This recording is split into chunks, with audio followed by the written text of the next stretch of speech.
My parents showed up on Christmas Day to Boston, where I was living, with a U-Haul, and they were like, "You're coming home. This is not what you went to college for. So sorry, we let you do your thing, but now you need to find yourself again." They bombarded you? They just arrived with a U-Haul, moved me Whoa. out, and took me home. I needed that, though.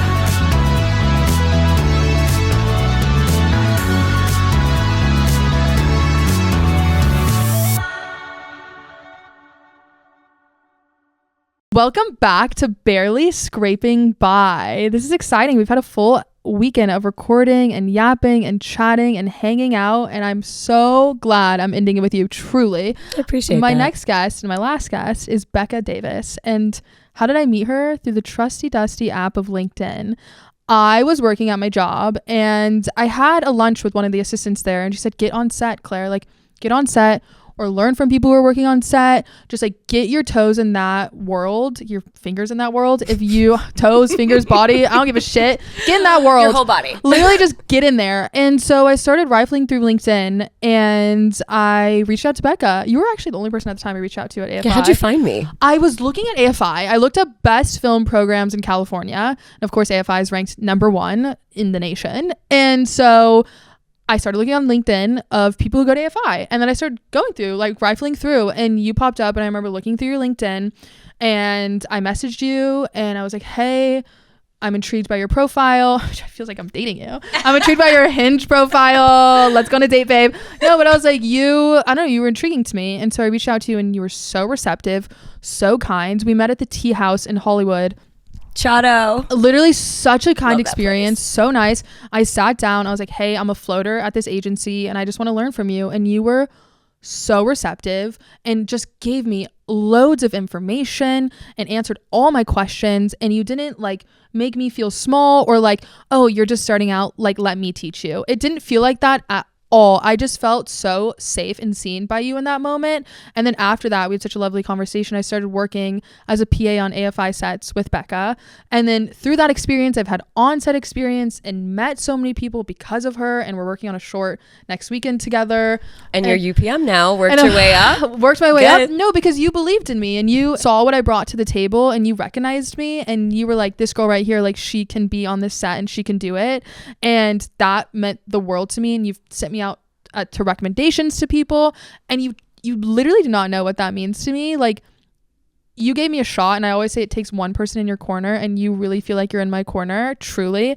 And I don't know, I'm getting emotional right now. Like, yeah. I did not mean to. I'm like, literally, I'm getting emotional because you really see me. And fuck, I was not expecting to get what the fuck? Literally, I was not expecting that shit. But yeah, and I think I really appreciate the way you make me feel and the way you make me feel seen. And I feel like in an industry where you could be so overlooked and underappreciated, you don't ever make me feel like that. I have such a respect for Becca. And so that's what I wanted her on the podcast today, to speak about your experience. And you've had such an insane career and you've pivoted within the career, in your career. And so with that, literally with that, Jesus, with that, I want to introduce Becca. Thank you for being here. And thank you for wanting to be a part of my podcast journey. This is so exciting. Also, this is my first ever podcast. Wow. So wow, bear with me. I'm bad with the mic. I'm working on it. But no, this is very, very exciting. I've never done this before. Like, you and I have our like little lunches or dinners, and like I'm very good one-on-one, just sitting and chatting. So let's see how it is, just like doing it for other people who aren't here yet. Exactly. But you get so used to it so easily because it's like it feels like a genuine conversation, but yeah. You just have a mic and cameras and lights on you and the mic on a set and sitting in a chair and all those things. But can you give a little insight into what got you into the industry? What were you doing prior to being an AFI student, and what you're doing now? Yeah, listen, my journey is long. That's why I love it. And windy. That's why I love it. Okay, so I was one of those kids that like I had no idea what I wanted to do. Like, some people grow up and they're like, entertainment, oh my God, yes. I was very much like, I don't know. I picked my college because they had a Taco Bell in the meal plan. Like, damn. Honestly, I went to law school. I picked my law school because I was watching The Good Wife at the time, and that's where she went. Like, I'm very like, here we go. So when I was in college, I was really bad at tests. Like, just could not function. I don't think I learned the way other people learn. Something about being in a classroom and just having people just parrot concepts at you. I just like wasn't really retaining anything. I'm a hands-on person.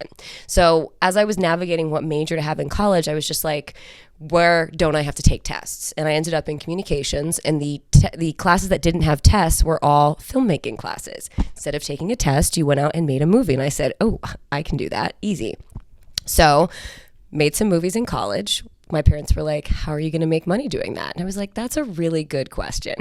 At the time I was in Boston. There isn't a lot of like film and TV there. There's news, and then there's live entertainment. So news is boring. Sorry. I went the live entertainment route, and I ended up working for the circus, Ringling Brothers and Barnum and Bailey. I ran the elephant lunch and the elephant walk. So I was the person when you would like, the circus would come into town and the elephants would walk through town. So they went to their like holding spot, and they're like holding each other's tails with their trunks. I was the person in front of them with the drum being like, the circus is in town. That is everything. You're like, I'm here, I am here, and the elephants are behind me, but you're looking at me. The circus. It was literally the circus. I love that. But they didn't treat the elephants well, and so I ended up quitting. I went to become a full-time waitress for like 8 months because I was like, I don't know what to do with my life anymore.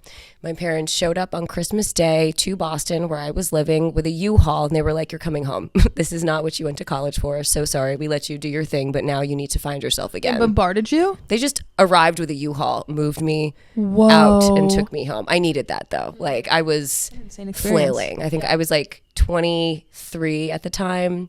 There was a lot of issues. Like, I was struggling. I didn't really know what was going on. And that was probably the best thing they could have ever done for me.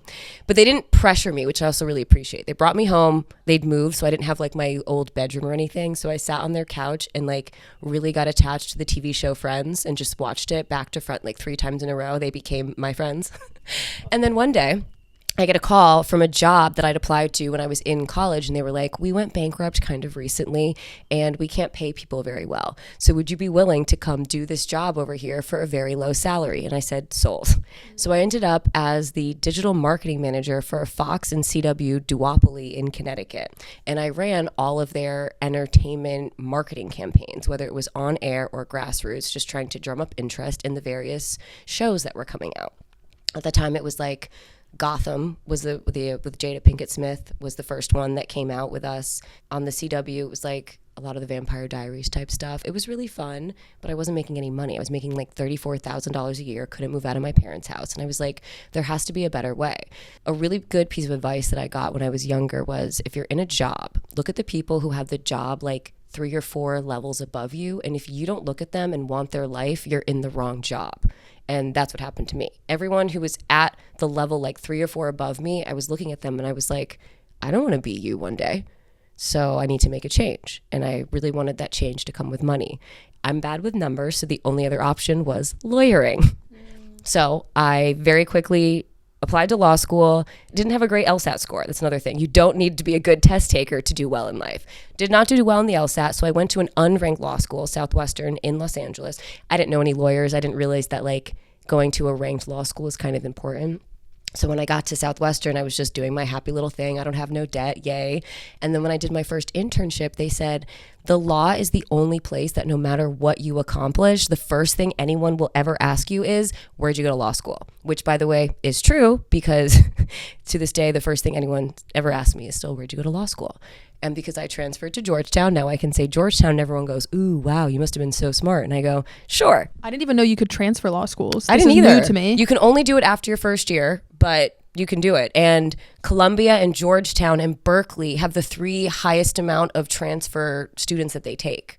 So those are all really, really good schools. Why did you transfer? Now I derail, but I'm curious. Were you just like, oh, I need a more prestigious law school? Got it. Because I was interning at the WGA at the time, and I was in their like enforcement division. And it was actually funny. All the lawyers there either went to Georgetown or Berkeley, and they were all arguing over which one I should go to. I ended up getting into both, but I chose Georgetown because I wanted to get out of California for a bit.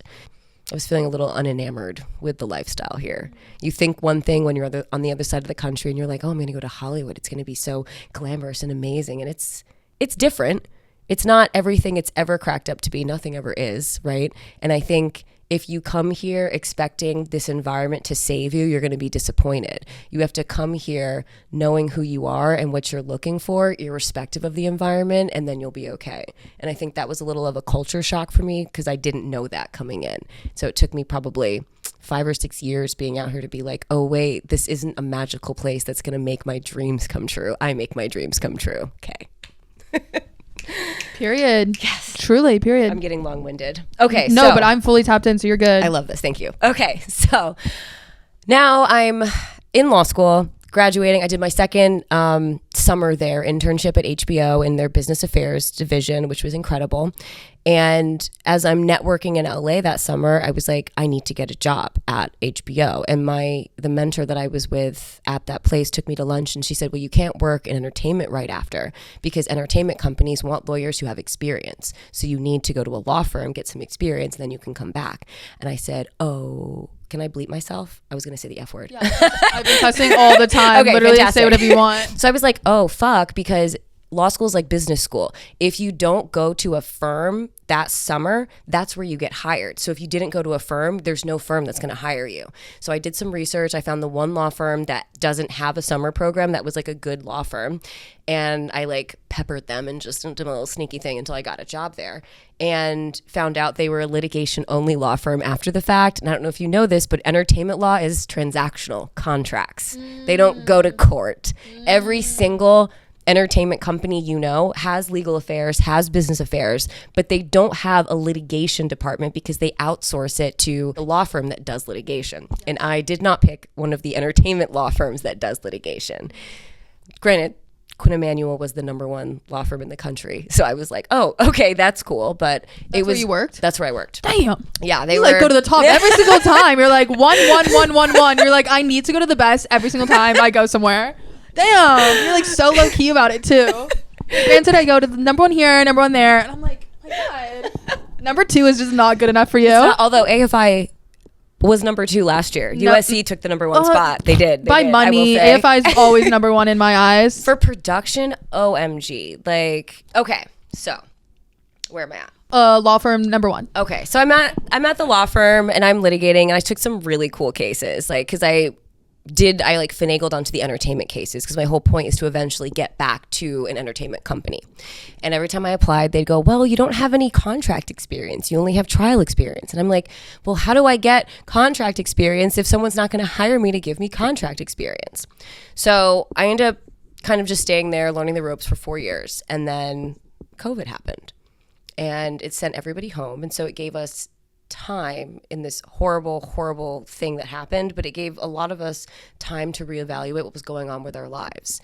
And I think for me, I had been in the law firm for so long, and I'm someone that no matter what I'm doing, I have to find a way to make myself content. So I'm very much a diving both feet in. This is what I'm supposed to do. Okay, here we go. But it was making me sick, and I didn't realize that. Like, I went to the doctor, and they were like, checking my temperature, or not temperature, when they put the thing on your arm, and whatever.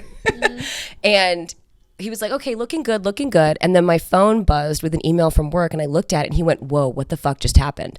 And I said, what? He was like, your blood pressure just skyrocketed to like really dangerous levels. And I said, oh, that was because I got an email. There's something wrong here. And so having the ability to step away and not having to go to work every day and being in that environment where they kind of like beat that toxicity into you that you're supposed to be working 90-hour weeks, that it's okay that so-and-so is yelling at you. That is not how it's supposed to be. It's actually like genuinely bad for our souls. Having that time away really showed me that. And so I really doubled down my efforts when it came to networking and applying to try and get out of the law firm into an entertainment company. That time also coincided with a really fortuitous moment for me in which Disney ended up buying 20th or pieces of 20th. And those who have worked for or with Disney know that they're very formulaic and cookie cutter with the way that they do things, which means anytime a new person or entity comes into the Disney system, that entity has to shift the way they had been working to conform to the way Disney works. And so all the 20th lawyers who were brought over with the merger now had to learn the Disney way, which created a unique environment where the Disney people were willing to train. And I happened to apply right at the right moment. And so they called me and they said, hey, you don't know contracts, but we have to train all these people anyway on the Disney way, so we're going to give you a shot. Thank you. Crazy. God, crazy. Who knew? And that genuinely was the best job in law I've ever had. And being in an environment where I was able to say, oh, wow, I am not having negative physical impacts from this job. I actually like the people I'm working with. I'm actually really fascinated by the work that I'm doing. Why am I still not happy? Oh, because I haven't changed my life enough yet to get myself to that point. What was it? And at that point, I had started producing short films on the side, as people who don't know what the fuck they're doing do all the time. So it's like kind of shitty. It's like you're kind of just like, wow, what's going on? But you're having so much fun. It's amazing. It's actually so funny looking back on that, because like my business partner at the time and I did an amazing job together, just knowing nothing and just pulling it. We were talking about this the other day, because the first film we ever did, I wrote and produced it and she directed it, and we didn't understand like the whole like rolling, cut, action, like none of it. We were on this like on set like, so go? No? What's the word? Like it was so we're just gonna green. like start now. Right now you guys are just gonna like kind of like act. I think that's sure. Wait, what? Literally that was us. And we were very blessed that we got a pretty experienced DP to take a chance on us, and he kind of navigated it. And I still maintain that the final product of that film looks so high value for what we knew how to do. It's kind of crazy. I wouldn't have doubted. I literally wouldn't have expected anything less from you at all. Literally at all. So at this time I'm 33, and I'm living a great life. You know, you make a lot of money as a lawyer, you know, and I was like, I understand. I was now networking with people who were actual creatives and seeing like, how does one get over there? And everyone kept saying, you're going to have to pay your dues all over again. You're going to have to start at the bottom and then work your way up. And I was like, that's kind of scary. Like, I'm so used to living a very specific life. But I also read this thing that was like, if you want a new life, you have to shatter your old life, and you can't be afraid to. And everything from your old life that was good and is meant to continue forth will. Like, there's no way it can't. So you just have to be ready for what's next, to let go of what's no longer serving you, even if it's like a safety blanket. So I downgraded my whole lifestyle, sold a bunch of my stuff, moved to an apartment, bought a used car so I wouldn't have a car note. And I was just like, okay, I'm ready for like what's going to come next. And I was like, what's the one thing missing from my entertainment career right now? And for me, it was a network. Even though I was really pleased with what Catherine and I had done so far with the short films, we didn't know a network of really talented people. Because I think the most important thing for a producer is being able to see talent in others and then pair that talent with other talent. So you need to know talent. It's like being a producer is probably most similar to be honest, being an agent or a manager, but not like one that's just in it for the money. I mean, one that's like talent based and able to like, what is best for this specific project? You know, like for example, I'm producing really quick one-day short film that's a comedy. And the first thing I asked is, who was the DP I know who does comedy best? Okay? Found that guy. He's great. He's a Caucasian man. The women who are starring in it are all women of color. So I said, okay, got a great DP for comedy. Now I need to get him a gaffer who knows how to light these kind of women amazingly. And that's how we start building the team that way, based on what the needs of the project are. So I chose AFI, and that was the only school I applied to, because in my mind I said, if this is the path I'm supposed to be on, this is what will happen. If I'm not supposed to go to school, I won't get in. That's how it's always been. And I've applied to film school before. I've actually, from like 2012 all the way through 2021, I think I applied to different film schools like 8 times. Rejected every time. Every single time. So I only applied to AFI because I was like, this is where I'm going to go for my network. I'm going to be able to watch creatives, see how they interact with people, see what they are able to create by themselves with other people. And then I'll leave the school with the people that I can say, pair. What do you do? What do you do? It's so interesting because that was actually the first time when I was going through the application process where I didn't struggle writing any of the prompts. It was like, I felt like before when I was applying to film school, I was really struggling to be like, what's the best way to phrase this? And I feel like that should have been code for me. It'll come out of you. It'll flow out of you when it is right for you. If it's not coming out right, then you're not ready. The universe puts you in positions to succeed. And that includes not giving you opportunities that you're not ready to take advantage of. Now that I've been through film school, and granted, film school is different for different people at different times. I'm not saying people should wait until their 30s to go to film school. It's perfectly helpful for people in their 20s as well if they're doing it that way. But for me, having been through it now, especially the producing program, if I had gone 2 years ago, 3 years ago, wouldn't have been helpful. Would have been kind of helpful, and I guess the degree is helpful, but I wouldn't have known how to take advantage of it the way that I did these last 2 years. And it was incredible for that. So yes, that process, I'm a firm believer that like I probably would have found my way to AFI regardless of that experience, but it was so cosmic, kismet, if you will, that it helped me because I'm a Capricorn, so I like to know that I'm on the right path. And the really beautiful thing that this time at AFI has opened up for me is my new understanding of what the right path actually means. I used to think that it was a specific path that I had to find, and then once I was on it, I would be okay. And I guess maturing and adulting is realizing that you were born on the right path. So I believe now that I was born on the right path, and that all of my maybe this or maybe that, and all the struggles I've been through. Because here's the thing, we've all been through tough shit. Some people have been through terrible shit, right?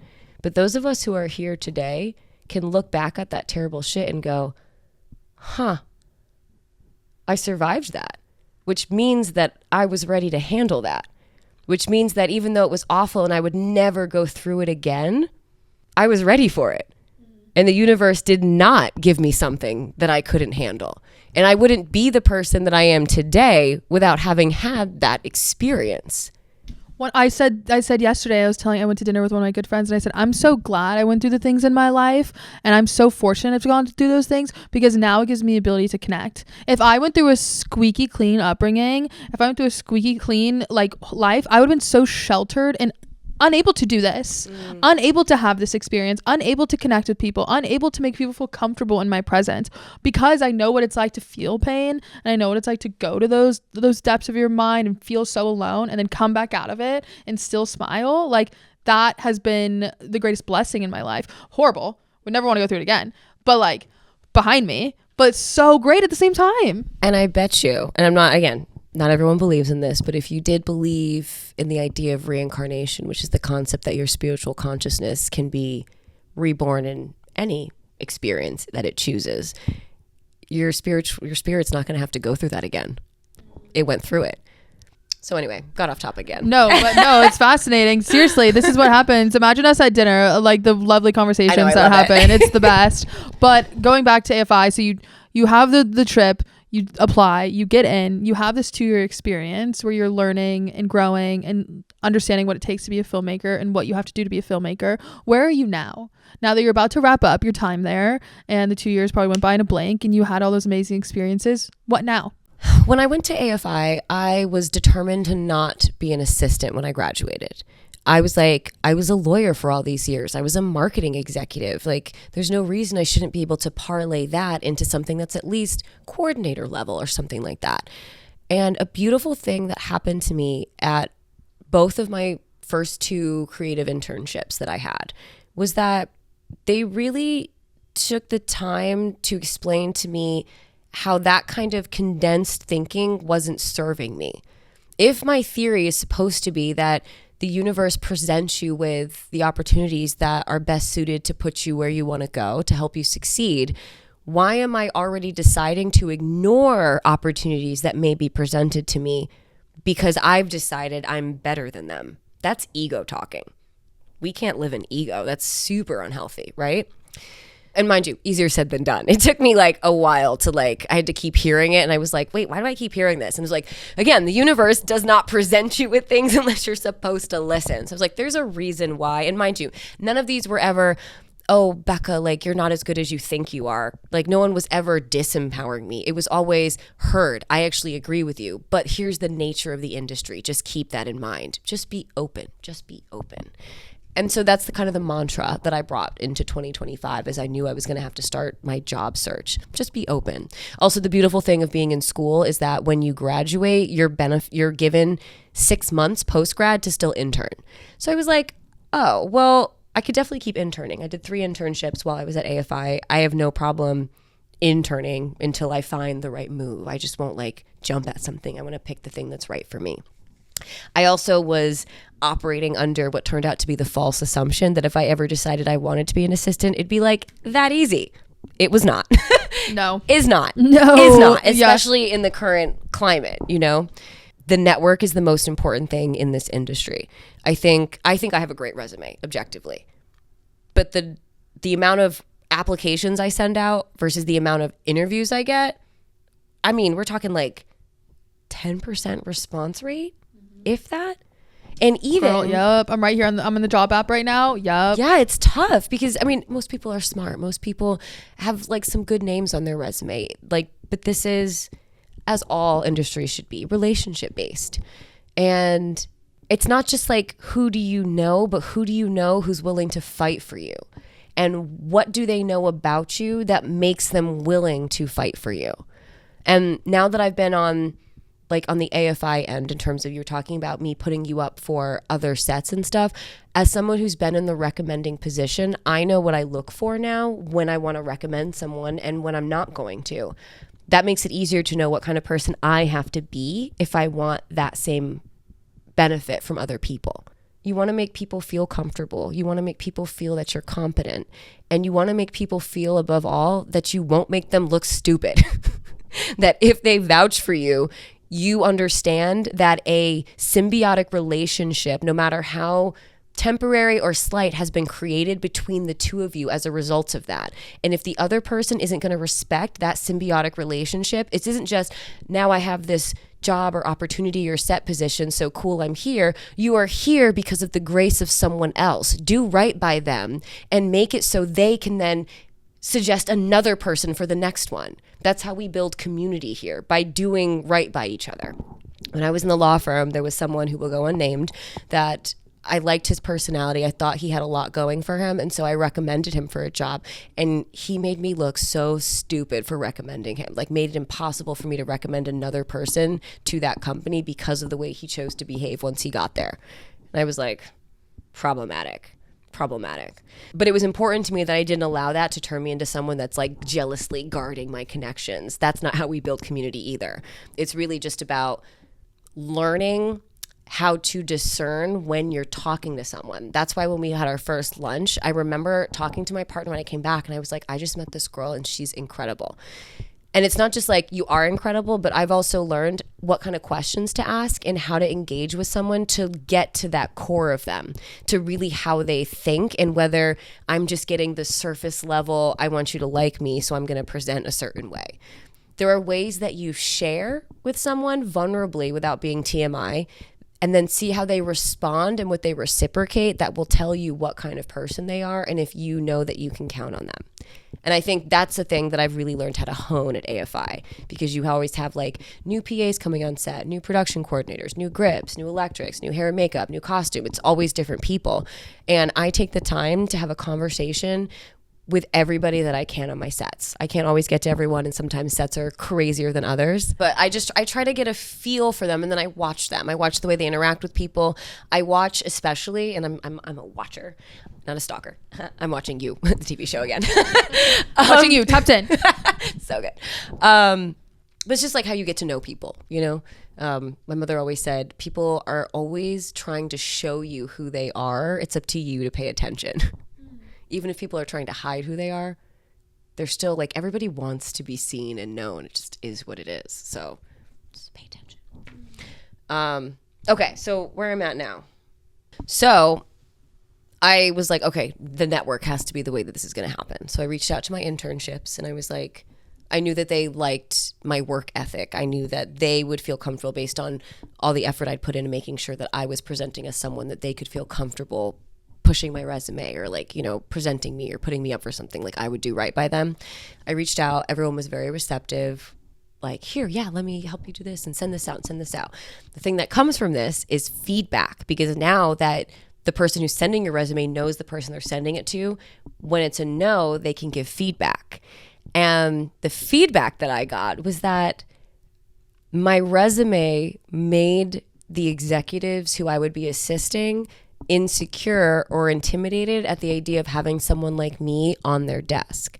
Whereas I thought that my background and my skill set would be a benefit, it turned out that it was more of a concern. And I spent some time thinking about this because I was like, why would that be? Like when I was a lawyer, I had an assistant, and I always wanted assistants who knew more than me, because like that's how you assist me, you know?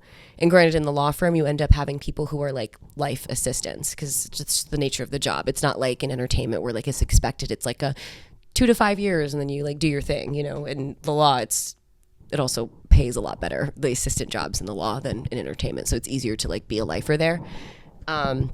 And I was like, why would that be? That's so interesting. And then I was thinking about the nature of this industry, and something that I try to embody as I am running sets, but also when I come into any room, which is removing the need to feel like this whole like shit runs downhill thing.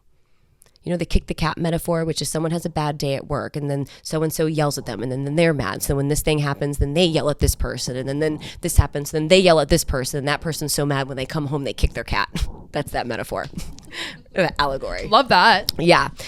And I believe that that's this industry, especially if you're looking at like people of color or women who traditionally were not accepted in the industry, who are older and now in top positions, who had to fight their way up there. I don't know if you've experienced this, but having women in those high positions, that when they see younger women coming up, the first thing they think, they can't help it, is it was harder for me. That's not fair.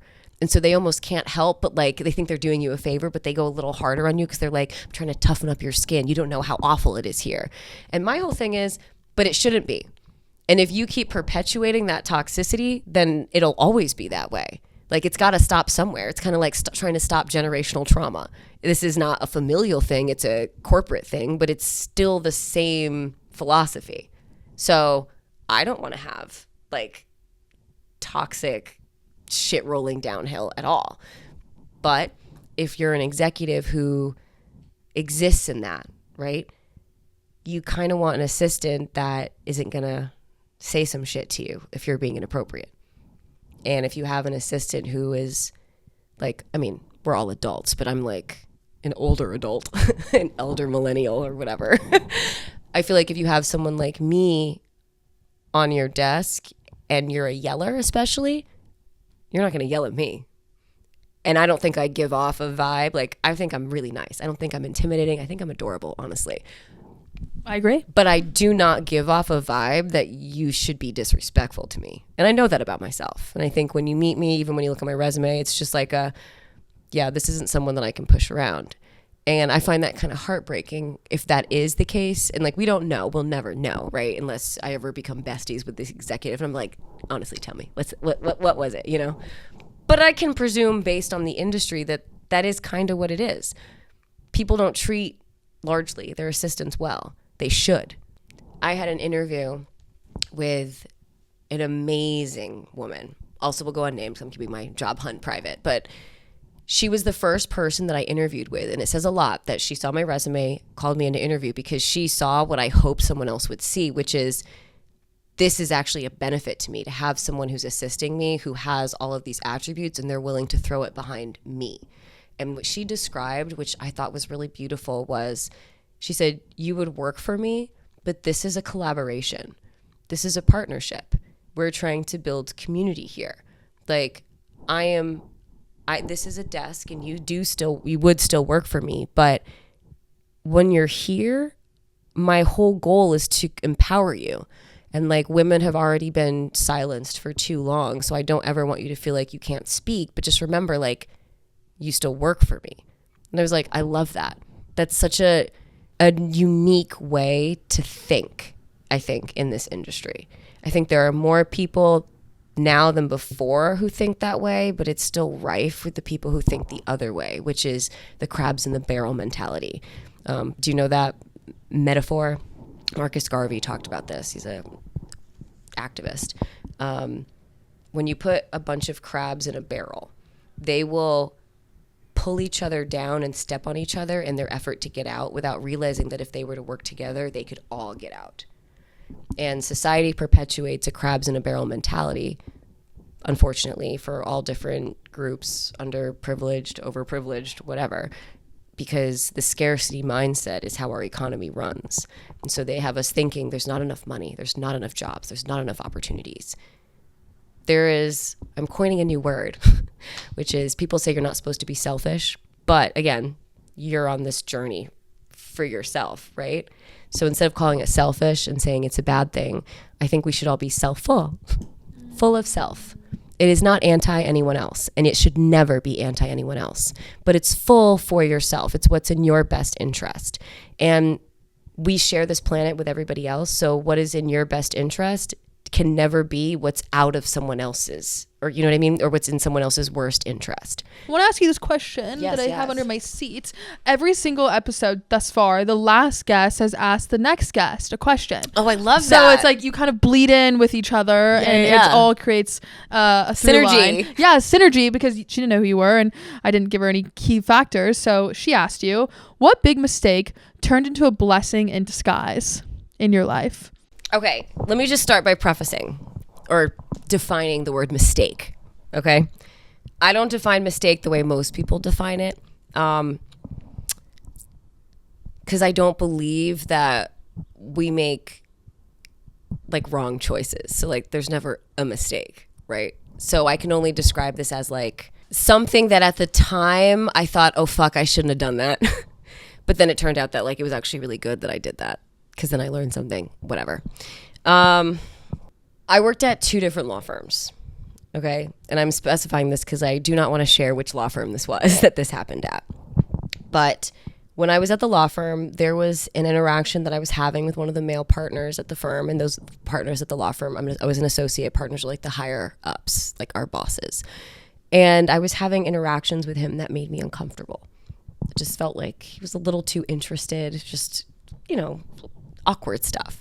And there was a female partner at the firm that I really felt a connection with, that she had kind of taken me under her wing, and I wanted to know the best way to handle this, because I was working on all of this man's cases, and you don't want to like burn a bridge. And, you know, I was still very much entrenched in like, I need this job kind of vibe. At that point, I wasn't enlightened to be like, oh, if this isn't the right environment, I should leave. I was still just like, I have to make this work.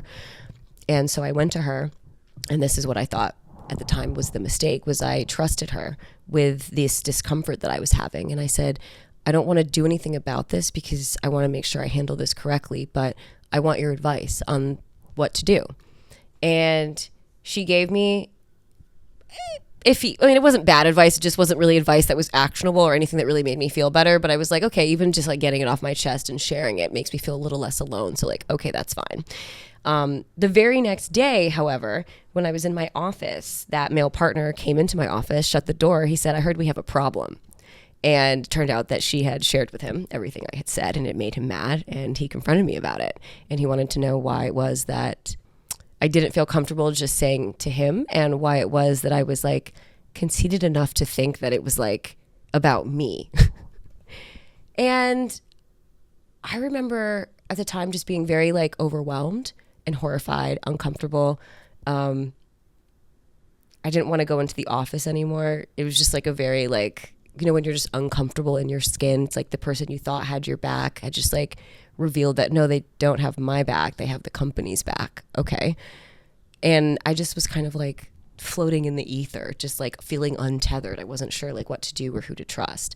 And I feel like, and people say this all the time, when like, and this, I'm being dramatic, but like when you lose everything or everything like breaks apart and you completely come undone, that's when you find yourself again.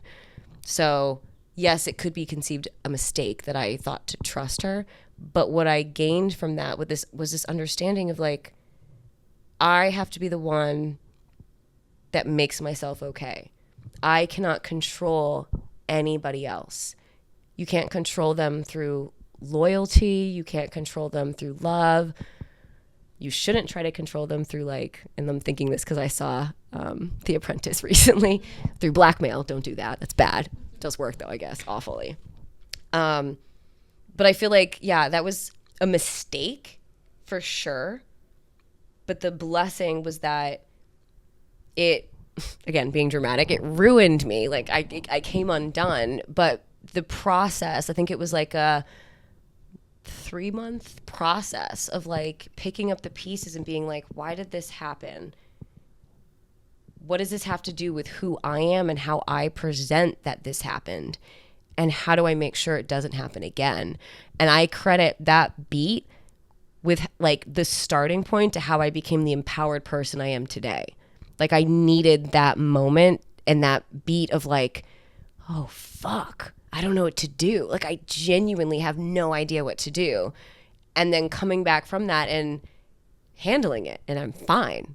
Like I don't even give that, I haven't even have like an emotional reaction to that anymore. It's just like I remember what it felt like back then, but like I am healed because like we don't heal because like it's like a scar, you know what I mean? Oh, that's from my cat. It's like we don't heal and it goes away. It's she still kicked there. The cat. No, this was a love grab. Anyway, we don't heal because like we're getting rid of the trauma and the wound, right? We heal because we have taught ourselves, I know how that's not going to happen again. I've experienced that pain and that's not going to happen again. Maybe more powerful. Sometimes it can make you like sad or withdrawn, come into yourself, you know? A lot of times that happens when you don't have good support. Or maybe, and this is okay, maybe your system needs that time to just be in a ball, and that's okay too. Like I said, I spent 2 months on my parents' couch depressed, and I am so grateful that they gave me that time. At no point did they walk in and be like, hey, you've been sitting on the couch for 3 weeks now. Are you gonna get on with your life? That would have been like a lot of pressure. And then instead of working on healing and figuring out what was wrong and what I needed, I would have been like, okay, sorry, let me figure this out, you know?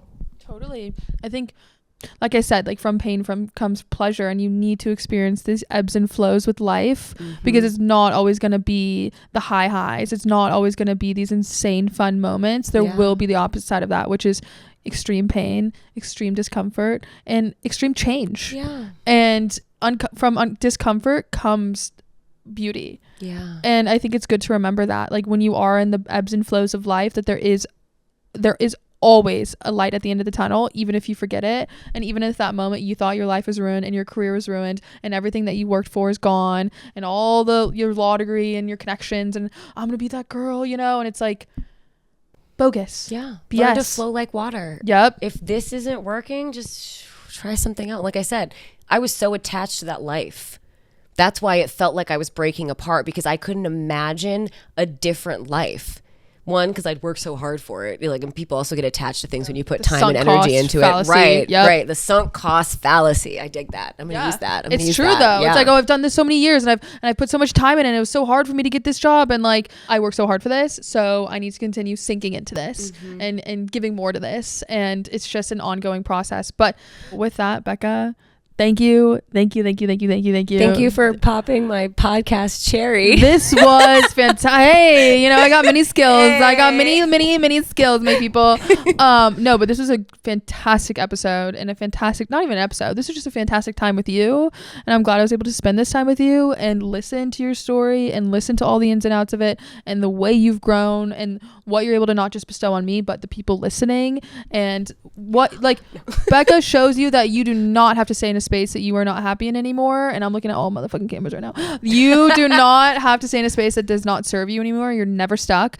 And that is why I enjoy also having you in my life, because you remind me I'm never stuck. And change your career, you changed your beats, you've changed this, and it's like now you're doing it again, and it's inspiring to remember that. And you feel so stuck sometimes, and so thank you for always reminding me of that. And we're gonna be working together next weekend, so we'll be together again. Thank you so much. Thanks, Claire. Of course.